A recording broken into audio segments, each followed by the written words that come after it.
En el funeral de mi hijo, vi cómo mi nuera le quitaba el anillo de bodas del dedo y le susurraba a su amante: «Lo voy a vender para que podamos ahorrar para el coche nuevo». No dije nada hasta que descubrió que todos los bienes habían sido transferidos a mi nombre. Me alegra que estés aquí. Quédate conmigo hasta el final de esta historia y comenta desde qué ciudad la estás leyendo para saber hasta dónde ha llegado. La funeraria olía intensamente a lirios, la flor favorita de Miguel. Yo insistí en tenerlos, a pesar de las quejas de Sandra por el costo. Mi hijo merecía ese último gesto de amor, aunque fueran solo flores que se marchitarían y morirían como él. Demasiado joven, demasiado pronto. Estaba sentada en la primera fila, mi vestido negro colgando flojo sobre mi cuerpo. Había bajado 7 kilos desde que le diagnosticaron la enfermedad a Miguel, hace 6 meses. Mi hijo, mi único hijo, se había ido a los 42 años, dejándome un vacío en el pecho que dolía como si alguien me hubiera arrancado el corazón con una cuchara sin filo. El director de la funeraria se me acercó, su rostro una máscara bien ensayada de simpatía solemne. «Señora Ruiz, ¿quiere unos minutos? ¿A solas con Miguel antes de cerrar el ataúd?» Asentí con la cabeza, sin poder decir una palabra con ese nudo atorado en la garganta. Mis piernas pesaban como plomo al levantarme, apoyándome en el brazo de la silla para no caer. Todo giraba un poco. La realidad aún me parecía una pesadilla cruel de la que no podía despertar. Al menos Miguel parecía en paz. Ya no estaba la mueca de dolor que le deformaba el rostro en sus últimas semanas. Sus manos estaban cruzadas con cuidado sobre el pecho, el anillo brillando bajo las luces suaves. Ese anillo. Recuerdo el día que lo eligió. Qué feliz estaba por casarse con Sandra. «Ella es la indicada, mamá», me dijo, con los ojos llenos de ese tipo de amor que cree en él para siempre. Toqué su mejilla fría, dejando caer mis lágrimas sobre su traje. «Te amo, mi niño hermoso», susurré. «Te voy a extrañar todos los días del resto de mi vida». El sonido de tacones sobre el piso de madera me hizo voltear. Sandra estaba ahí, su vestido negro de diseñador abrazando su figura delgada, el maquillaje impecable, aunque fingía secarse los ojos con un pañuelo. Ni una sola vez la vi llorar de verdad desde que Miguel murió. «Carmen, ya necesitan cerrar. El ataúd», dijo con un tono de impaciencia en la voz. «Solo un minuto más», supliqué. Sandra suspiró, pero se hizo a un lado. Me incliné para besar por última vez la frente de Miguel y luego me fui a un rincón del salón, sintiendo que mi cuerpo ya no podía sostenerse. Me dejé caer en una silla, invisible dentro de mi dolor. Fue entonces cuando lo vi, un hombre alto de cabello oscuro, desconocido para mí entre los asistentes. Estaba cerca de la entrada, con la mirada fija en Sandra. Cuando ella lo notó, pasó algo entre ellos. Una mirada tan íntima, tan cargada de entendimiento, que me cortó la respiración. Mientras la gente comenzaba a salir para la recepción, Sandra se acercó al ataúd de Miguel. Pensé que estaba diciendo su adiós en silencio y estaba a punto de apartar la vista para respetar ese momento cuando vi cómo movía las manos hacia las de él. Con movimientos rápidos y acostumbrados, le quitó el anillo de bodas del dedo. El corazón se me detuvo. No podía estar viendo bien. Pero no. Sandra guardó el anillo en el bolsillo y echó un vistazo a su alrededor sin verme, escondida en las sombras del rincón. Caminó con paso firme hacia el hombre que esperaba en la entrada. Me obligué a ponerme de pie, acercándome con las piernas temblorosas hasta que pude oír lo que se decían en voz baja.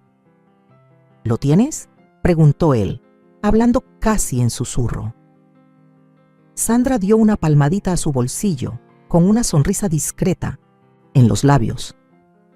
«Claro, es de platino con diamantes. Va a valer buen dinero, perfecto». Él le apretó el brazo. «Eso suma otros 3,000 para el Mustang». «Estoy pensando en rojo», respondió Sandra con un tono ligero, como si hablaran de qué hacer el fin de semana y no estuvieran parados en el funeral de mi hijo. A Miguel siempre le chocaron los autos llamativos. Decía que eran poco prácticos. Ella puso los ojos en blanco. «Bueno, ya no está aquí para quejarse, ¿verdad?», dijo el hombre con una risa que me cortó por dentro como una navaja. Debí de hacer algún ruido, tal vez un jadeo o un gemido, porque ambos se voltearon de golpe. El rostro de Sandra cambió al instante, adoptando una expresión de dolor. «Carmen, yo solo... Este es Eduardo, colega de Miguel. Solo me estaba consolando. No pude hablar». Abrí la boca, pero no salieron palabras. La sala giraba a mi alrededor mientras la realidad de lo que acababa de ver se me venía encima como un derrumbe. El cuerpo de mi hijo aún no se enfriaba, y su esposa, la mujer a la que él amó y en quien confió, le había robado el anillo de bodas para venderlo y comprar un coche junto a su amante. «Deberías sentarte, Carmen. Te ves pálida», dijo Sandra, tomándome del brazo con una preocupación fingida. «El dolor es demasiado para ti». ¿Dolor? Sí, me ahogaba en él. Pero ahora también ardía otra cosa junto con la pena. Una rabia hirviente, afilada, que me dejaba sin aire. Pero, ¿qué podía decir? ¿Cómo enfrentarla ahí mismo, con Miguel tendido y la gente empezando a llegar para despedirse de él? Así que me quedé callada. La dejé llevarme de vuelta a mi asiento. La dejé seguir fingiendo ser la viuda desconsolada, mientras en mi cabeza se repetía lo que había visto y escuchado, marcándose a fuego en mi memoria. El director de la funeraria cerró el ataúd y algo dentro de mí también se cerró. Una puerta se selló sobre cualquier resto de calor o confianza que aún le tuviera a la mujer con la que mi hijo se había casado. Lo que no sabía en ese momento, lo que tampoco Sandra sabía, era que Miguel había hecho arreglos que lo cambiarían todo. Pero en ese instante, lo único que sentía era pérdida y traición, clavadas como piedras pesadas en mi pecho mientras se llevaban a mi hijo para siempre. Esa noche, de regreso en la casa que compartía con Miguel y Sandra, me quedé despierta en la cama. La escena del velorio se repetía una y otra vez en mi mente. La forma tan natural en que se había quitado el anillo. La sonrisa cuando tocó su bolsillo. Los planes para un Mustang rojo comprado con el símbolo del amor y compromiso de mi hijo. Y me pregunté, con un escalofrío que se instaló profundo en mis huesos, ¿qué otros secretos habría estado guardando Sandra mientras mi hijo luchaba por su vida? Las semanas siguientes al funeral de Miguel pasaron envueltas en una niebla de dolor. Me movía por la casa como un fantasma, tocando sus cosas, sentándome en su sillón favorito, buscando desesperadamente una conexión con él. Sandra, por su parte, parecía recuperarse con una rapidez inquietante. Su ropa negra de luto fue sustituida por colores vivos en cuestión de días. Su teléfono no dejaba de sonar con mensajes que la hacían sonreír cuando pensaba que yo no la veía. Una noche, como 3 semanas después de haber enterrado a Miguel, escuché el motor del coche de Sandra alejándose del garaje. Había mencionado algo sobre un grupo de apoyo para personas en duelo, aunque jamás vi en ella señal alguna de luto. La casa quedó envuelta en un silencio espeso, de esos que te obligan a escuchar hasta el crujido más leve del suelo. Sin pensarlo, me encontré caminando hacia el cuarto de Miguel y Sandra. No había vuelto a entrar desde antes del funeral. La cama estaba tendida, pero no con la perfección casi militar que Miguel exigía. Su lado, el derecho, ya estaba vacío de sus cosas.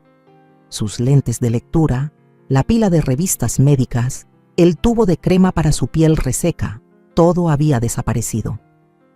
Era como si Sandra lo estuviera borrando pedazo por pedazo. Abrí el closet y lo encontré a medio llenar. Sus trajes y camisas ya no estaban. ¿A dónde los habría llevado? Pasé la mano por las pocas prendas que quedaban, levanté un suéter y lo acerqué a mi cara, tratando de encontrar su aroma, pero solo olía a detergente, no a Miguel. Fue entonces cuando vi la caja de zapatos en el estante superior, escondida detrás de los bolsos de diseñador de Sandra. Estiré el brazo para alcanzarla, luchando con la tapa entre mis dedos torpes y doloridos. Adentro había fotografías, docenas de ellas, Miguel y Sandra en tiempos felices, su luna de miel en Hawái, fiestas, cumpleaños. Pero al ir pasando las imágenes, algo empezó a inquietarme. Cuanto más reciente la foto, más forzada parecía la sonrisa de Miguel, la luz en sus ojos apagándose año con año. En el fondo de la caja había un sobre más pequeño. Lo abrí y sentí cómo el corazón se me paralizaba en el pecho. Fotos de Sandra con el hombre del funeral, Eduardo. Se abrazaban, se besaban, sus cuerpos entrelazados de una forma que no dejaba lugar a dudas sobre su relación. Las fechas digitales en las imágenes marcaban 3 años atrás. 3 años en los que Miguel aún estaba sano, antes de que el cáncer comenzara a destrozarlo. Me temblaban las manos al revisar las fotos más recientes, de apenas 2 meses atrás, cuando Miguel ya no podía levantarse de la cama, cuando yo me había mudado a cuidarlo y Sandra salía supuestamente a despejar la cabeza o a hacer diligencias, mientras mi hijo se moría. Me dejé caer al borde de la cama, las fotos esparcidas a mi alrededor como pruebas de una escena del crimen. Y en muchos sentidos, eso eran.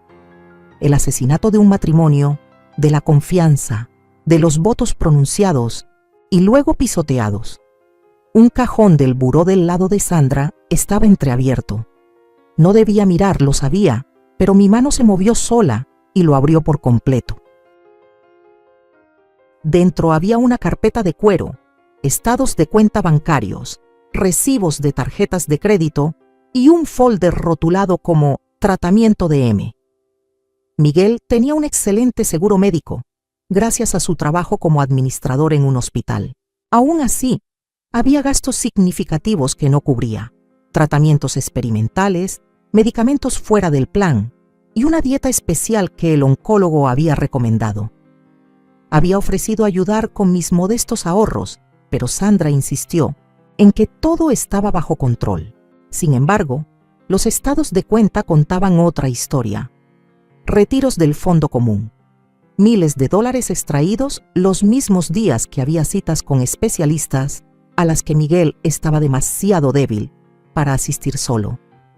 Pero los cargos de la tarjeta de crédito en esas fechas no correspondían a clínicas ni hospitales. Eran de hoteles lujosos, restaurantes caros, tiendas exclusivas. La rabia me nubló la vista. Mientras mi hijo se moría, su esposa malgastaba el dinero destinado a su tratamiento en encuentros con su amante.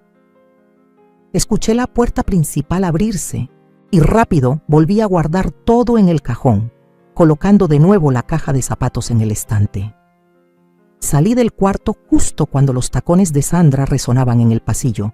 Carmen llamó con fastidio al verme cerca de la habitación. ¿Qué haces aquí arriba? Solo estaba... Traté de inventar algo creíble, buscando uno de los suéteres viejos de Miguel para sentirme un poco mejor. Su rostro cambió a una expresión ensayada de lástima. Ah, ya doné todo eso a Goodwill. No es sano aferrarse a sus cosas, Carmen. El terapeuta dice que hay que seguir adelante. ¿Donaste todo? Sin siquiera preguntarme si quería conservar algo de mi hijo. Me tragué el nudo que se me formaba en la garganta.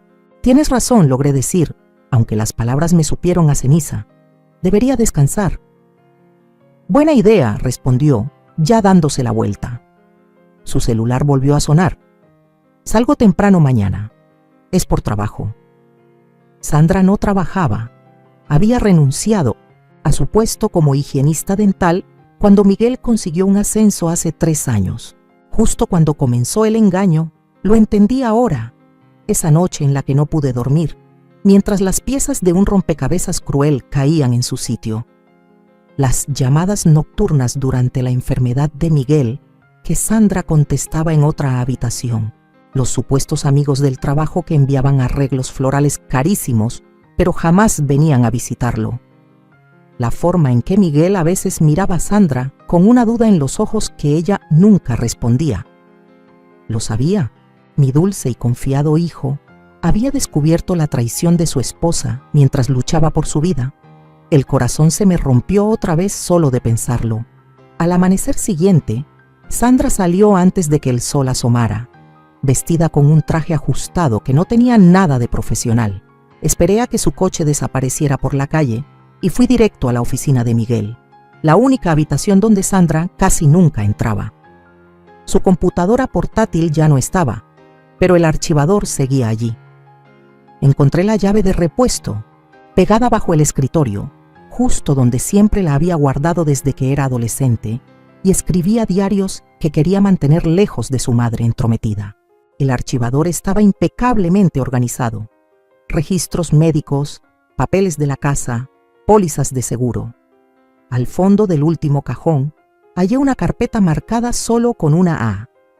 Dentro había capturas de mensajes de texto entre Sandra y Eduardo desde hacía casi un año, recibos de hoteles, un estado de cuenta con compras de lencería y champaña justo en el aniversario del diagnóstico de Miguel y una nota manuscrita de mi hijo.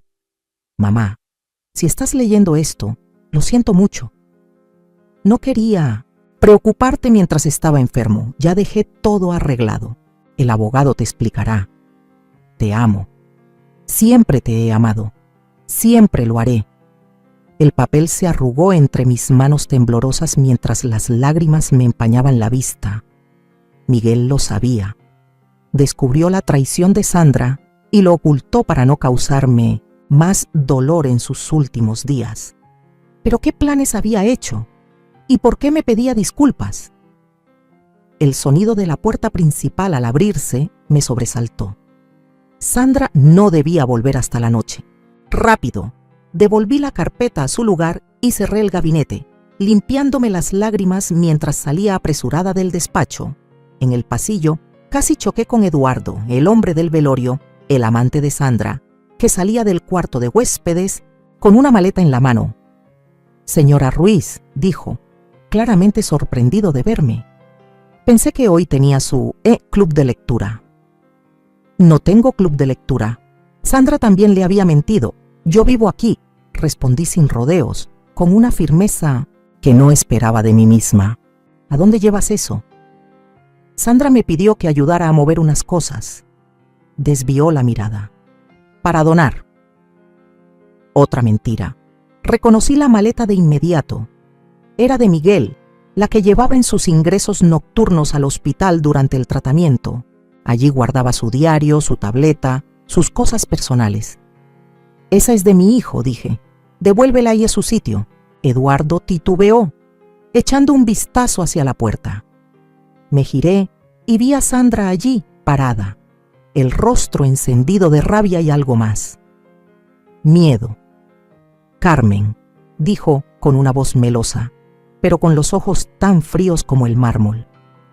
Te dije que tenemos que sacar sus cosas para cerrar el ciclo. Cerrar el ciclo, como si mi hijo fuera un capítulo de libro que hay que terminar y olvidar. En ese instante vi a Sandra con total claridad, tal vez por primera vez, no como mi nuera, no como la esposa adorada de Miguel, sino como la depredadora que realmente era. Y comprendí, con un escalofrío que me recorrió entera, que aún no terminaba de arrebatarnos todo. El enfrentamiento en el pasillo terminó con Eduardo devolviendo a regañadientes la maleta al cuarto de huéspedes. Sandra sonrió con rigidez, los ojos ardiendo de furia apenas contenida. Después la revisamos juntas, Carmen, dijo, con un tono que no dejaba espacio para réplica. En los días siguientes noté cambios sutiles en la forma en que Sandra me trataba. La fachada de nuera atenta se desmoronaba poco a poco. Se le olvidaba avisarme cuando la cena estaba lista. El termostato de mi cuarto aparecía misteriosamente más bajo por las noches. Cosas pequeñas, fáciles de justificar, pero que yo sabía muy bien lo que eran. El inicio de una estrategia para echarme. Llevaba casi 3 años viviendo con Miguel y Sandra. Desde que Robert, mi esposo durante 40 años, falleció de un infarto. Miguel insistió en que vendiera mi casa y me mudara con ellos. Mamá, esa casa ya es muy grande para ti. Aquí tenemos espacio de sobra y me quedaré más tranquilo sabiendo que no estás sola. Ahora me preguntaba si Sandra había resentido esa decisión desde el principio, soportándome solo porque Miguel lo quería. Una noche, más o menos un mes después del funeral, estaba sentada en el pequeño solario junto a la cocina, hojeando álbumes viejos de fotos de Miguel cuando era niño. Se había vuelto mi ritual nocturno, mi forma de sentirlo cerca. A través de la puerta entreabierta, escuché a Sandra hablando por teléfono. La vieja empieza a ser un problema, decía en voz baja, pero lo suficientemente clara como para que la oyera. Encontró algunas cosas de Miguel que yo estaba tratando de sacar. No creo que sepa lo nuestro, pero siempre me mira con esos ojos tristes como si me acusara. Hubo un silencio. Entonces hay que apurarnos. La casa vale al menos $750,000 con el mercado como está. Una vez que se venda podemos... Bajó la voz. Se alejó más y solo alcancé a oír palabras sueltas. Cuenta de retiro, seguro de vida, Florida. Sentí que la sangre se me congelaba. Sandra planeaba vender la casa, mi casa, el lugar donde guardaba los últimos recuerdos de Miguel, y por lo que decía, pensaba quedarse con todo lo que mi hijo había construido para irse a empezar de nuevo con su amante. Me quedé paralizada, el álbum de fotos temblando entre mis manos. Una foto de Miguel a los 10 años me sonreía, sin dientes frontales, los ojos brillando con esa inocencia tan suya. Siempre fue un niño confiado. Veía lo bueno en todos. Y eso nunca cambió, ni siquiera ya de adulto. Incluso con Sandra lo entendía ahora. No puedo simplemente echarla, seguía diciendo Sandra al volver a estar cerca. Se vería mal. Ya la gente piensa que me estoy reponiendo demasiado rápido. Pero si ella decide irse sola... Otra pausa. Exacto. Si la hacemos sentir incómoda, seguro se va con su hermana a Guadalajara. Mi hermana Teresa, en efecto, me había ofrecido quedarme con ella tras la muerte de Miguel, pero yo me negué. No quería dejar el lugar donde me sentía más cerca de mi hijo. Dame unas semanas más, decía Sandra. Para el verano, todo esto será nuestro. Terminó la llamada y oí sus tacones cruzando el piso de la cocina. Me sequé las lágrimas rápidamente y fingí estar concentrada en el álbum de fotos cuando apareció en la puerta del solarium. Aún despierta, Carmen. Sandra se apoyó en el marco, con una copa de vino tinto en la mano. Ya casi es medianoche, solo viendo unas fotos viejas, dije, orgullosa de que mi voz sonara firme, aunque por dentro era puro caos. Sandra echó un vistazo al álbum sin interés. Deberías empezar a pensar en lo que vas a hacer a largo plazo, Carmen. Esta casa está llena de recuerdos de Miguel. No puede ser sano quedarte aquí, rodeada de fantasmas. Esta es mi casa, dije simplemente. La sonrisa de Sandra no llegó a sus ojos. Era la casa de Miguel y mía. Y ahora que él no está, bueno, estoy pensando hacer algunos cambios. ¿Irme a algo más pequeño, tal vez? Ya veo. Cerré el álbum con cuidado, las manos firmes aunque el corazón me retumbaba en el pecho. ¿Y cuándo pensabas hablarme de esto? Lo estoy haciendo ahora. Sandra dio un sorbo al vino. Estoy pensando en poner la casa en venta el próximo mes. El mercado está muy bien ahora. ¿Y yo a dónde se supone que me vaya? Pregunté, aunque ya sabía cuál sería su respuesta. ¿No te había invitado Teresa a Guadalajara? Sería perfecto para ti. Clima cálido, sin escaleras, otros adultos mayores con quienes convivir. Hablaba como si me ofreciera un regalo, no como quien echa a la calle a un perro viejo. Lo pensaré, dije mientras me ponía de pie lentamente. La artritis en mis rodillas hacía cada movimiento un suplicio, algo que Sandra sabía muy bien. Contaba con mis limitaciones físicas para que dependiera de ella, para que no me opusiera. No lo pienses demasiado, dijo Sandra con la voz un poco más dura. Ya hablé con una agente inmobiliaria, viene la próxima semana a tomar fotos. Con eso, ella se dio la vuelta y se alejó, dejándome sola entre los recuerdos de mi hijo. Esa noche, permanecí despierta en la cama, con los planes de Sandra retumbando en mi mente. No tenía ningún derecho legal sobre la casa. Sabía que la habían comprado después de que Miguel y Sandra se casaron. Ambos nombres aparecían en el título de propiedad. Con la ausencia de Miguel, la propiedad naturalmente le pertenecería a su esposa, a menos que un recuerdo regresara, nítido y cortante. La nota de Miguel en la carpeta. He hecho arreglos. El abogado te explicará todo. ¿Qué clase de arreglos? ¿Y quién era ese abogado?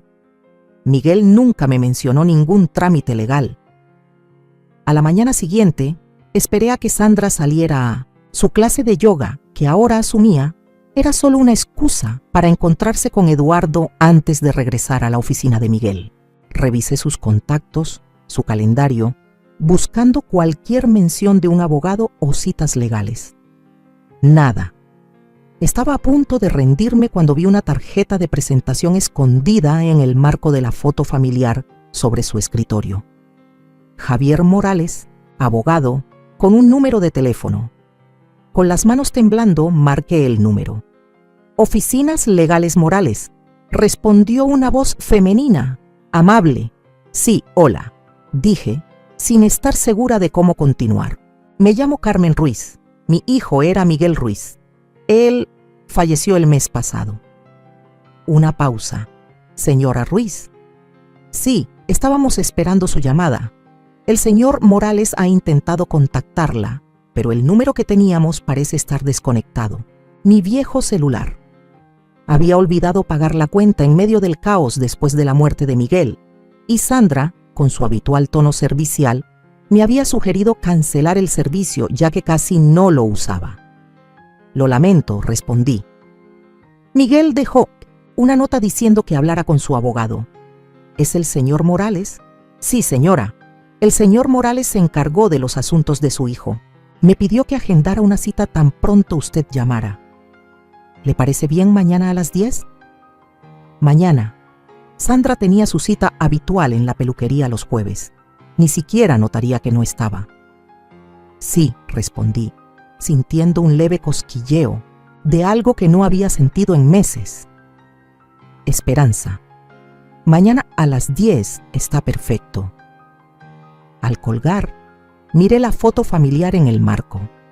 Miguel sonreía, con el brazo alrededor de Sandra y yo de pie a su lado. Parecíamos felices, normales. Pero las apariencias engañan y yo lo estaba aprendiendo de la manera más dolorosa. ¿Qué había hecho mi hijo?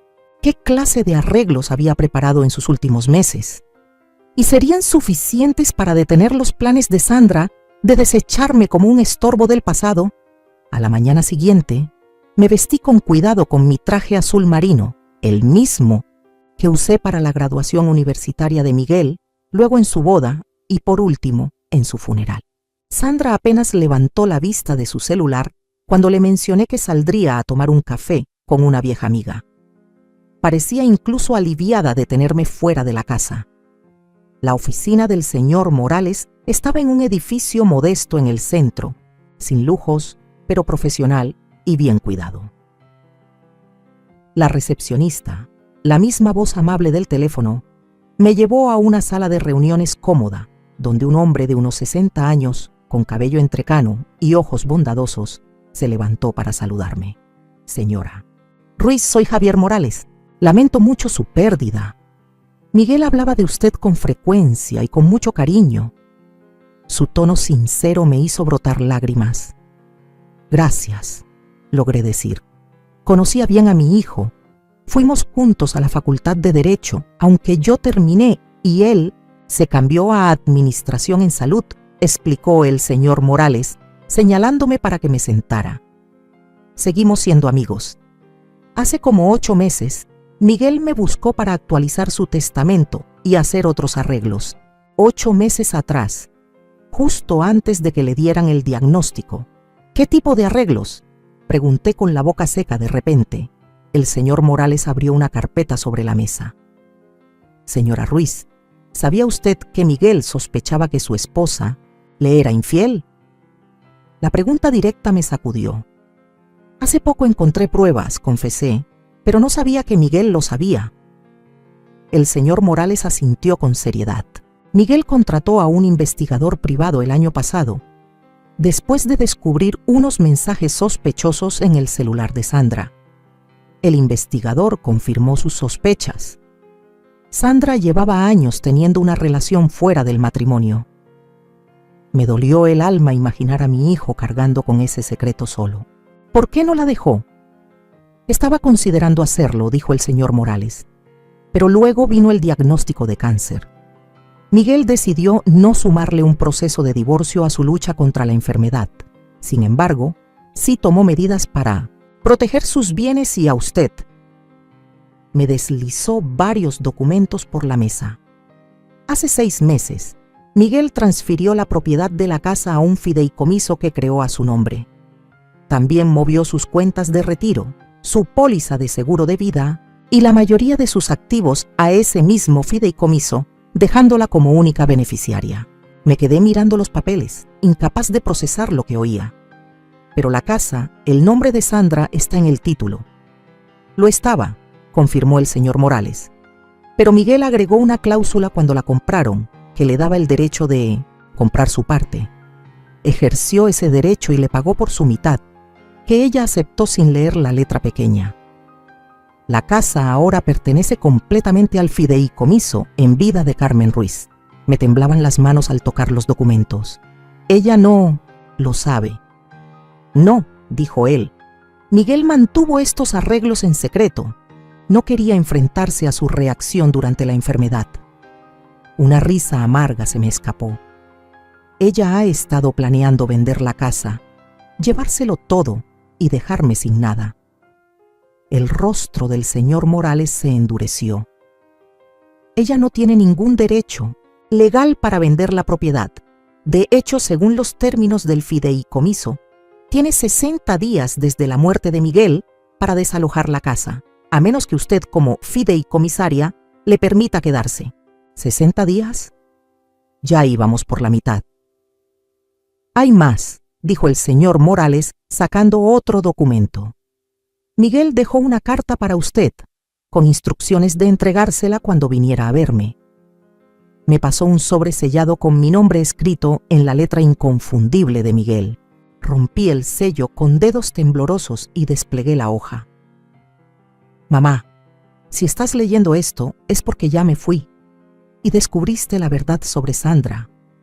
Lamento no haberte contado lo que estaba pasando. Quería protegerte de este dolor y necesitaba concentrarme en mis tratamientos, no en un divorcio complicado. Sé del engaño de Sandra desde hace más de un año. La traición casi me destruye, pero también me abrió los ojos. Me di cuenta de que la mujer con la que me casé nunca me amó de verdad. Amaba lo que yo podía ofrecerle. No soportaba la idea de que se llevara todo por lo que trabajé y te dejara a ti desprotegida. Tú me diste todo, mamá. Sacrificaste, tanto por criarme sola cuando papá se fue. Ahora me toca a mí cuidarte. La casa es tuya, mis ahorros, mis inversiones, mi seguro. Todo está en tus manos ahora. Sandra no recibe más que lo que la ley exige que le deje a una esposa, que no es mucho considerando nuestro corto matrimonio y los arreglos que hice.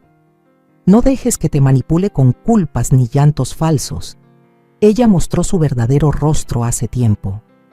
Ojalá los hubiera visto antes. Te amo, mamá. Espero que estos arreglos te den tranquilidad y seguridad en los años que vienen. Vive bien, sé feliz. Eso es todo lo que siempre quise. Tu hijo que te adora, Miguel. Las lágrimas me corrían por las mejillas mientras leía sus palabras. Incluso en sus últimos momentos Miguel pensaba en mí, protegiéndome. El señor Morales me pasó discretamente una caja de pañuelos. Hay algo más, dijo en voz baja cuando logré calmarme. La agente inmobiliaria con la que Sandra se comunicó me llamó ayer, ya que aparezco como representante legal de la propiedad. Se sorprendieron mucho al saber que Sandra no tiene autoridad para vender la casa. Levanté la vista, entendiendo de inmediato. Entonces, ella ya lo sabe. Todavía no. Le informé a la agencia que el propietario legítimo se pondría en contacto, pero no mencioné quién era. Pensé que querrías encargarte tú misma de esa conversación. Una extraña paz se apoderó de mí. Durante semanas me había sentido impotente, a merced de Sandra. Ahora las tornas habían cambiado. ¿Y ahora qué pasa?, pregunté. Eso depende totalmente de usted, señora Ruiz. Puede pedirle a Sandra que se marche de inmediato o darle más tiempo. Puede vender la casa si lo desea o seguir viviendo allí. El fideicomiso le da control absoluto. Control absoluto. Esas palabras resonaban en mi mente. Miguel me había devuelto el poder que Sandra había intentado arrebatarme. Hay una reunión programada para mañana, continuó el señor Morales. Sandra la pidió para hablar sobre la venta de la casa. Me tomé la libertad de organizarla aquí en mi oficina. ¿Vendrá mañana? El día en que Sandra pensaba poner en marcha su plan. El día en que esperaba comenzar a deshacerse de mí y de todo lo que quedaba del legado de Miguel. Sí, respondí con una fuerza nueva en la voz. No me la perdería por nada del mundo. Al salir de la oficina del señor Morales, con la carpeta de documentos y la carta de Miguel apretadas contra mi pecho, sentí la presencia de mi hijo más viva que nunca desde su muerte. No me había abandonado. Incluso en sus últimos meses, sufriendo y traicionado, había pensado en protegerme. Sandra no tenía ni idea de lo que le esperaba. Creía tener todo el poder. Pensaba que yo no era más que una anciana afligida y frágil que podía manipular y desechar. Me subestimó y, lo que es más importante, subestimó el amor de un hijo por su madre. Volví a la casa, mi casa, me di cuenta con un torrente de emoción, para encontrar a Sandra en la cocina con una mujer alta, elegante y vestida con traje de negocios. «Carmen, ahí estás», dijo Sandra con una falsa alegría. «Ella es Mónica Winters, de Cima. Estábamos hablando de opciones para preparar la casa para la venta». Mónica me extendió la mano. «Señora Ruiz, un placer conocerla».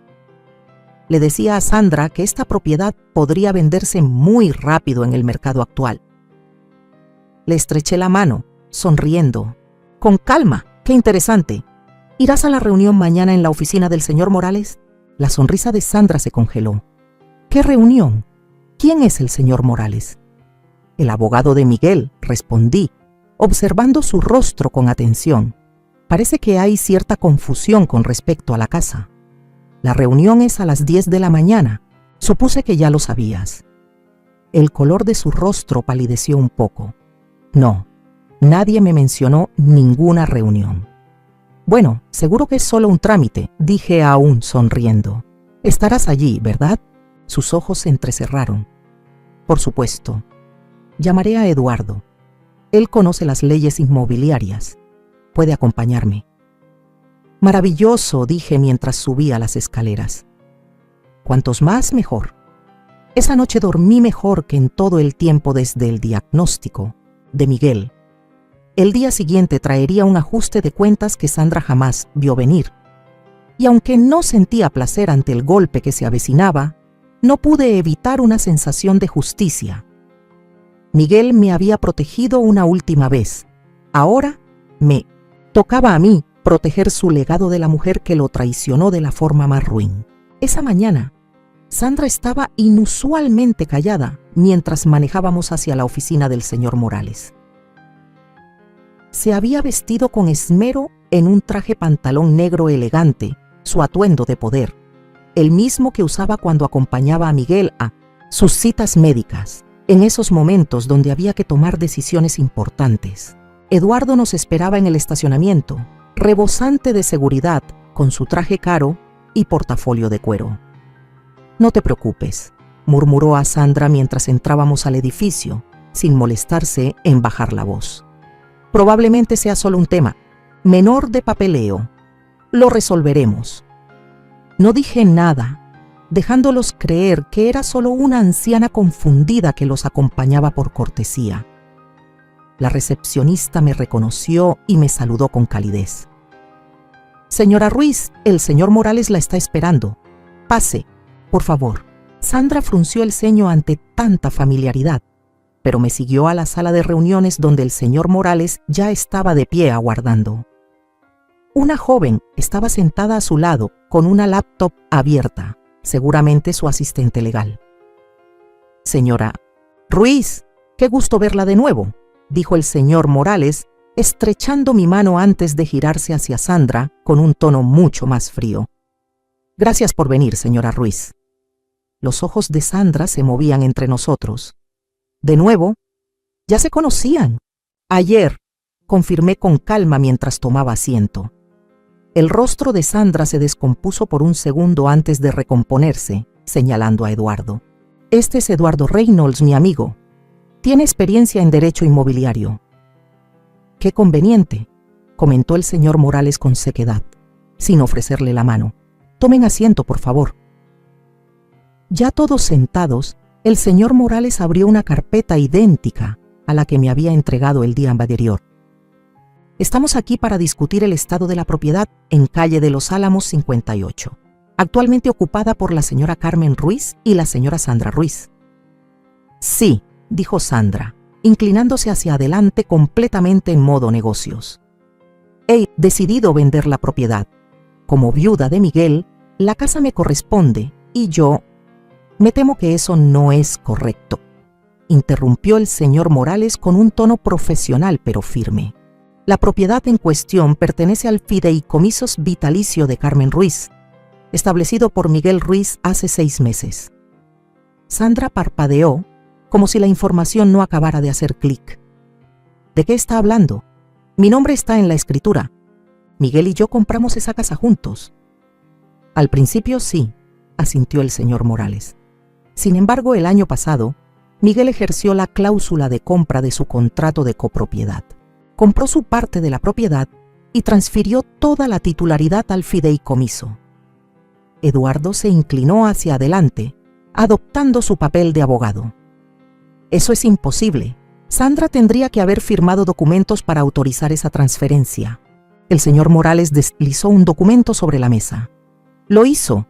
Aquí está, fechado el 15 de septiembre del año pasado». Sandra arrebató el papel, escaneándolo con desesperación hasta encontrar su propia firma al final. Esto era para refinanciar la casa. Miguel dijo que necesitábamos mejores condiciones en la hipoteca. «El documento establece claramente que es un acuerdo de compra», replicó el señor Morales. «Los términos son explícitos. Usted recibió 175,000 por su parte de la propiedad». El rostro de Sandra se encendió. «Él me engañó. Nunca habría firmado si hubieras sabido que no podrías vender las Beatles a espaldas de Tmetsi, su madre, después de que él muriera». Finalmente hablé, mi voz suave pero filosa. «¿Eso es lo que quieres decir, Sandra?». Su cabeza se giró bruscamente hacia mí, los ojos muy abiertos, dándose cuenta de golpe que yo sabía mucho más de lo que pensaba. «Carmen, esto no es lo que parece. Miguel y yo hablamos sobre reducir gastos eventualmente. Solo estoy haciendo lo que él habría querido». «Por favor, no me mientas más», dije. El cansancio de tantos meses de mentiras se me notaba en la voz. «Sé lo de Eduardo, sé lo de la aventura, lo supe desde el funeral». El color se desvaneció del rostro de Sandra. «¿De qué hablas?». «Te vi tomar el anillo de bodas de Miguel», dije. El recuerdo todavía era agudo y punzante. «Escuché cuando tú y Eduardo hablaban de venderlo para comprar un auto. Un Mustang rojo, ¿cierto?». Eduardo se movió incómodo. La boca de Sandra se abría y cerraba sin emitir palabra. «Y eso fue solo el comienzo», continué, encontrando fuerza en por fin decir la verdad. «Encontré las fotos, Sandra. Vi los estados de cuenta de la tarjeta de crédito mostrando habitaciones de hotel y cenas mientras Miguel se moría. Sé que usaste el dinero destinado para sus tratamientos para financiar tu aventura. ¿Revisaste mis cosas?». El asombro de Sandra se convirtió en indignación. «¿Cómo te atreves?». «Eran cosas de mi hijo», la corregí. «Cosas que planeabas desechar junto conmigo». El señor Morales carraspeó. Para volver a los asuntos legales, la casa y la mayoría de los bienes de Miguel ahora son propiedad de la señora Carmen Ruiz como única beneficiaria y fideicomisaria del fideicomiso en vida. Sandra, has recibido la porción conyugal exigida por la ley, los 165,000 del acuerdo y la cuenta conjunta. Todo lo demás le pertenece a Carmen. La seguridad en el rostro de Eduardo había desaparecido. Esto no puede estar bien. Y el seguro de vida, las cuentas de retiro, todo fue transferido al fideicomiso antes de la muerte de Miguel, confirmó el señor Morales. Totalmente legal y vinculante. El rostro de Sandra se torció de rabia. No tenía derecho. Yo era su esposa. Una esposa que lo engañaba mientras moría. Dije en voz baja, una esposa que ni siquiera esperó a que su cuerpo se enfriara antes de robar su anillo de bodas para venderlo. La sala quedó en silencio. Sandra me miró, su fachada perfectamente mantenida desmoronándose ante mis ojos. «Tú sabías», murmuró al fin. «¿Lo viste en el funeral?» Asentí, el dolor de ese momento aún vivo. «Vi todo, Sandra. Escuché todo». Se volvió hacia el señor Morales, la desesperación reemplazando la ira. «Esto no puede ser legal. No puedes simplemente dejarme fuera así». «Le aseguro que es completamente legal», respondió el señor Morales. Miguel consultó con varios especialistas para asegurarse de que estas disposiciones resistieran cualquier impugnación. Usted recibió lo que le correspondía por ley. El resto le pertenecía a él y decidió como quiso. Sandra se levantó de golpe, la silla rechinando contra el piso. «Esto es una locura. No voy a aceptar esto». «No tiene que aceptarlo», dijo el señor Morales con calma, «pero es la realidad legal. Y según los términos del fideicomiso, tiene 30 días más para desalojar la propiedad, a menos que la señora Ruiz decida permitirle quedarse más tiempo». Todas las miradas se dirigieron a mí. Sostuve la mirada de mimo de Sandra con firmeza. «Creo que 30 días es más que generoso, considerando tus planes para mí». «¿Qué planes?». Sandra intentó parecer inocente, pero sus ojos la delataron. «Te escuché por teléfono», dije, hablando sobre cómo hacerme sentir incómoda, para que me fuera, llamándome la vieja mientras planeabas tu nueva vida en Florida con lo que sacaras de la venta de mi casa. Eduardo tocó el brazo de Sandra. «Vámonos, necesitamos hablar con nuestro abogado». Sandra lo apartó y se inclinó sobre la mesa hacia mí. «¿Crees que ganaste? No eres más que una vieja triste y sola, aferrada al recuerdo de su hijo muerto. Esto no se ha terminado. No me inmuté ante su veneno. Tienes razón en una cosa, Sandra. Me aferro al recuerdo de mi hijo, pero gracias a él no me siento ni triste ni sola. Me siento protegida». Sandra agarró su bolso y salió furiosa hacia la puerta, con Eduardo pisándole los talones. Al llegar al umbral, se dio la vuelta con la mirada helada de odio. «Disfruta la casa vacía, Carmen. Disfruta hablando con fantasmas». Después de que se fueron, el señor Morales me ofreció un vaso de agua. «¿Está bien, señora Ruiz?». Eso fue intenso. Respiré hondo, sorprendida de sentirme más aliviada que alterada. «Estoy bien. Mejor que en muchos meses, de hecho». «Sandra puede intentar impugnar el fideicomiso», me advirtió, «aunque le aseguro que sus posibilidades de éxito son mínimas». «Que lo intente», dije mientras recogía mis cosas. Miguel pensó en todo. Siempre lo hacía. Mientras manejaba de regreso a casa, mi casa ahora de verdad, sentí la presencia de Miguel a mi lado. No como un fantasma, como dijo Sandra con tanta crueldad, sino como una fuerza de amor que sigue viva en mi vida. Él me dejó no solo seguridad económica, sino también la verdad. Por dolorosa que fuera, me liberó de la manipulación y las mentiras de Sandra. Al llegar, el coche de Sandra ya estaba en la entrada. La encontré en el dormitorio que compartía con Miguel, sacando ropa del closet y metiéndola a empujones en maletas. «No tienes que irte hoy», dije desde la puerta. «Tienes 30 días. No pienso pasar ni una noche más en esta casa», escupió sin mirarme. «No contigo».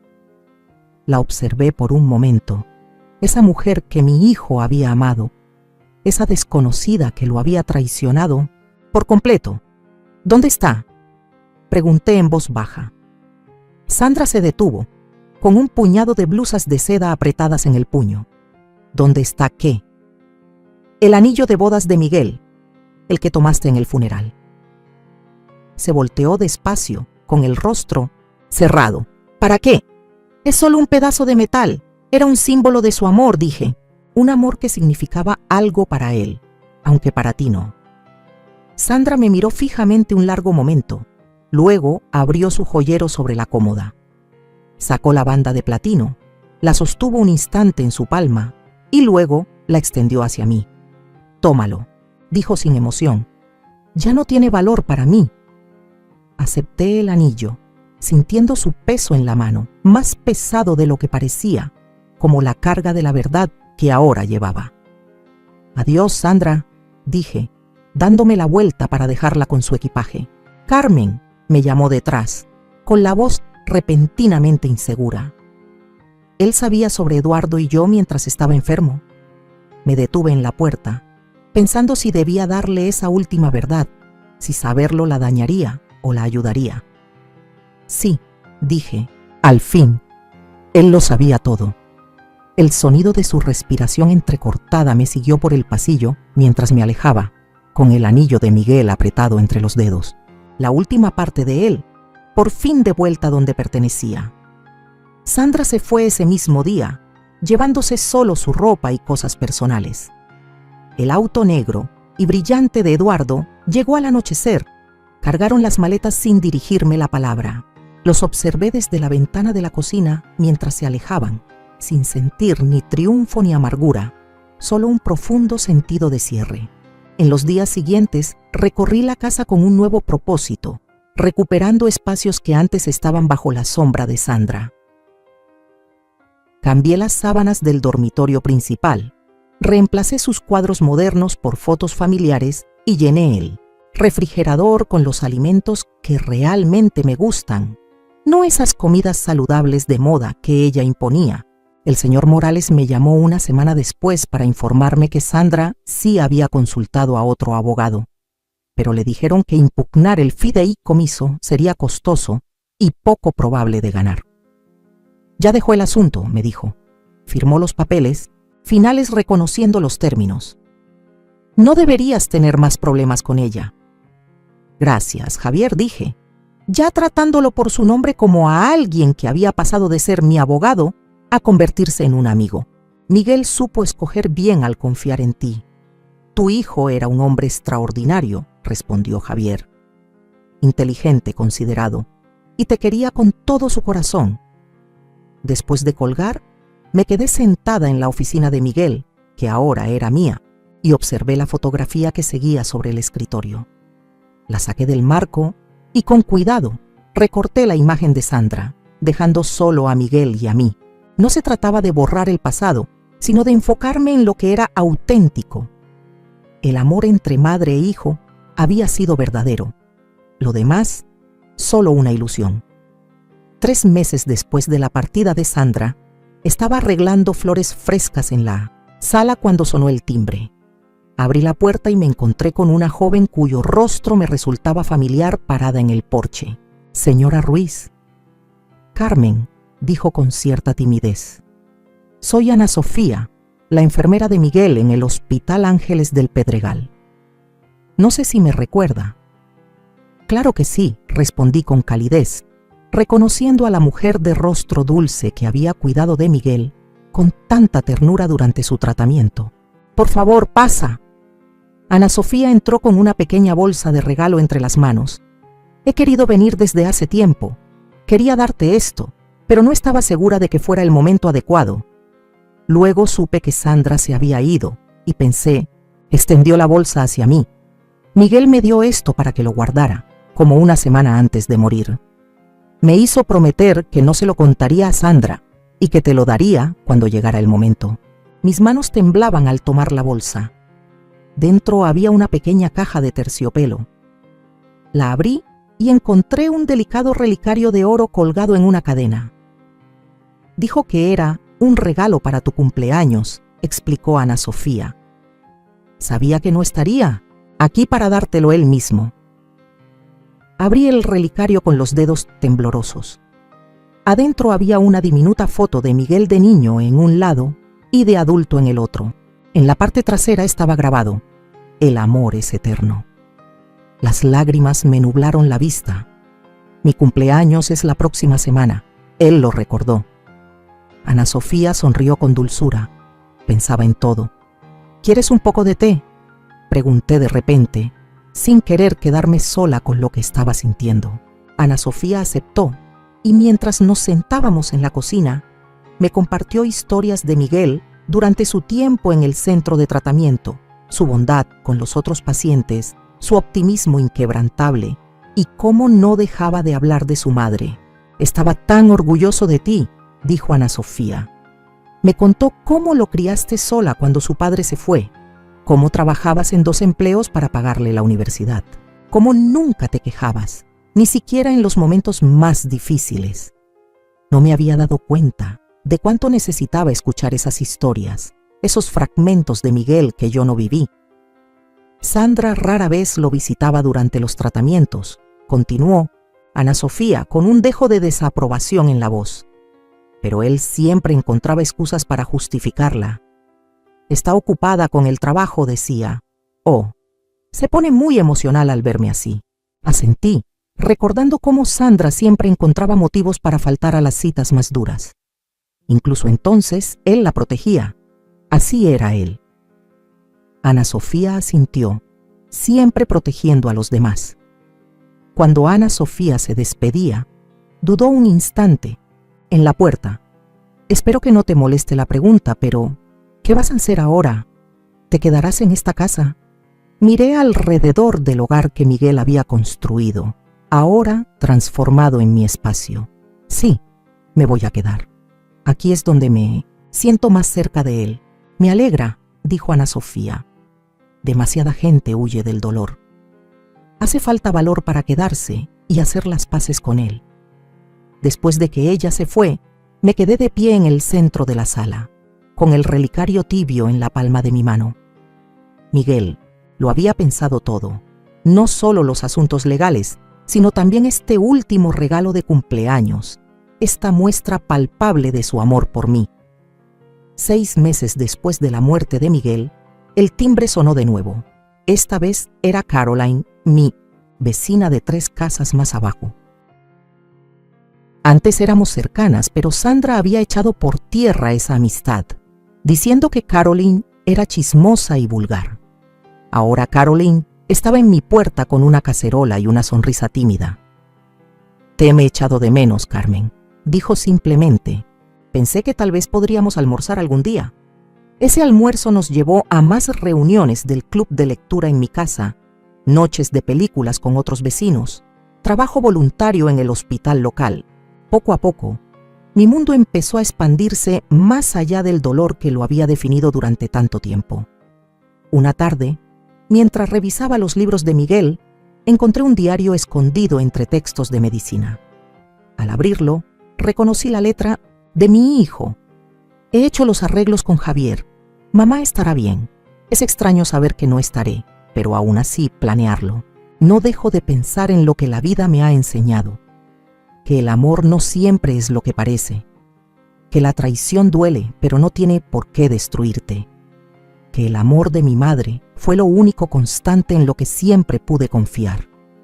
Si hay algo bueno en esta enfermedad, es la claridad que trae. Ahora veo a Sandra como realmente es. Y veo a mamá como la mujer increíble que siempre ha sido. No puedo protegerla del dolor de perderme, pero sí de todo lo demás. Y lo haré». Cerré el diario y lo apreté contra mi pecho. Incluso en sus momentos más oscuros, Miguel había estado pensando en mí, viéndome no como una carga ni un pensamiento secundario, sino como alguien digna de cuidado y protección. 1 año exacto después de su muerte, invité a Javier, Ana Sofía, Caroline y algunos otros amigos a una reunión pequeña. No era un servicio conmemorativo. Ya habíamos tenido suficiente tristeza. Era una celebración de la vida. De la mía, que continuaba. De la de Miguel, recordada con alegría en lugar de angustia. Mientras mis invitados conversaban en el patio trasero, me escabullí por un momento a mi habitación. Saqué de mi joyero 2 anillos. Mi argolla de matrimonio con Robert y el anillo de Miguel que Sandra había devuelto. Había pasado semanas decidiendo qué hacer con ellos. Esos símbolos de amor cumplido y traicionado. Esa mañana había ido a ver a un joyero que hacía piezas personalizadas. Le entregué ambos anillos y le pedí una nueva pieza, un colgante que incorporara el oro de ambas argollas, en forma de 2 corazones entrelazados.